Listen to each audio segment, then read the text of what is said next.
কাটো নারকেল পিস কাটো। আর চেষ্টা করি আমরা অভিনব প্রতিষ্ঠান নিয়ে আপনাদের সাথে সময় শেয়ার করে দেব। একটা অভিনব উদ্যোগ, একটা অভিনব প্রতিষ্ঠান। আমাদের বিদ্যালয়ের শিশুরা তারা একটা নতুন জিনিস নিয়ে বলবো হাতের সম্ভারের চাপ বাঁশকুড়া পৌরসভার আমাদের মনসাতলা অবৈতনিক প্রাথমিক বিদ্যালয়ে আমরা আমাদের শিশুরা, আমাদের অভিভাবক অভিভাবিকা, শিক্ষক শিক্ষিকা সবাই আমরা বিদ্যালয়ের প্রাঙ্গণে উপস্থিত হয়েছি সম্ভার নিয়ে।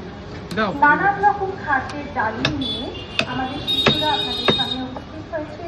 আমি চাইব যারা পথচারী যারা এবং যারা এসব অঞ্চলের অধিবাসী এখান থেকে যাওয়ার সময় একটা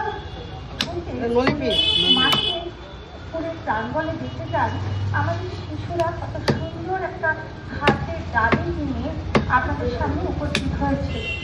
আর আমরা বিদ্যালয়ের প্রাঙ্গণে খাদ্য মেলার আয়োজন করেছি।